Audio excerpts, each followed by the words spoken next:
వెండి తెరపై ఇప్పుడు వైవిధ్యమైన కథల హవా నడుస్తోంది. అగ్ర హీరోలు కేవలం కమర్షియల్ హంగులకే పరిమితం కాకుండా బలమైన సామాజిక సందేశాలు, గ్రామీణ రాజకీయాలు మరియు స్పోర్ట్స్ డ్రామాలతో ప్రేక్షకుల ముందుకు వచ్చేందుకు సిద్ధమవుతున్నారు. తాజాగా నందమూరి బాలకృష్ణ, రామ్ చరణ్ మరియు విజయ్ దేవరకొండలకు సంబంధించిన క్రేజీ అప్డేట్స్ ఫిలిం నగర్లో హాట్ టాపిక్ గా మారాయి. నందమూరి బాలకృష్ణ అంటేనే పవర్ఫుల్ డైలాగులు, గంభీరమైన నటనకు పెట్టింది పేరు.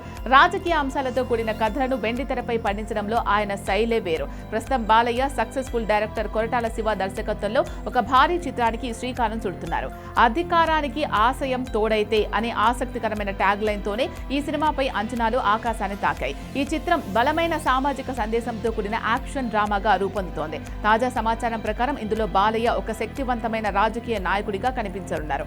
అంతేకాదు ఆయన ముఖ్యమంత్రి పాత్రలో కూడా అలరించే అవకాశం ఉందని ఇండస్ట్రీలో టాక్ వినిపిస్తోంది. ప్రస్తుతం ప్రీ ప్రొడక్షన్ పనుల్లో ఉన్న ఈ సినిమా త్వరలోనే రెగ్యులర్ షూటింగ్ కు వెళ్లనుంది. గ్లోబల్ స్టార్ రామ్ చరణ్ మరియు ఉప్పెన ఫేమ్ బుచ్చిబాబు సానా కాంబినేషన్ లో వస్తున్న పెద్ద చిత్రంపై ఇప్పటికే భారీ హైప్ ఉంది. ఈ సినిమాను ఇప్పటి వరకు కేవలం ఒక స్పోర్ట్స్ డ్రామాగానే అందరూ భావిస్తున్నారు, కానీ అసలు కథ అంతకు మించి ఉంటుందని తెలుస్తోంది. ఈ చిత్రంలో చరణ్ పెద్ది అనే పాత్రలో కనిపించబోతున్నారు. ప్రభుత్వ పాలకులు అనుసరిస్తున్న కుటిల రాజకీయాల వల్ల నిర్లక్ష్యానికి గురైన ఒక గ్రామం కోసం హీరో తన ఆటనే ఆయుధంగా చేసుకుని ఎలా పోరాడాడు అనేదే ఈ చిత్ర ప్రధాన అంశం.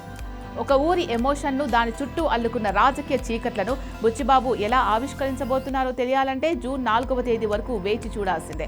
రవికిరణ్ కోలా దర్శకత్వంలో తెరకెక్కుతున్న రౌడీ జనార్దన్ విజయ్ దేవరకొండ కెరియర్లోనే హై బడ్జెట్ సినిమాగా నిలబడింది. ఇది గ్రామీణ రాజకీయాల చుట్టూ తిరిగే యాక్షన్ మూవీ అయినా కూడా ఒక అందమైన ప్రేమ కథ ఈ చిత్రంలో హైలైట్ గా నిలబడిందని చిత్రవర్గాలు చెబుతున్నాయి. Balayya political message, Ram Charan sports and village drama, Vijay Deverakonda rustic action, ఇలా ముగ్గురు హీరోలు విభిన్నమైన జానర్లతో బాక్సాఫీస్ వద్ద సందడి చేయబోతున్నారు. వీటిలో ఏ సినిమా బాక్సాఫీస్ రికార్డులను తిరగరాస్తుందో చూడాలి.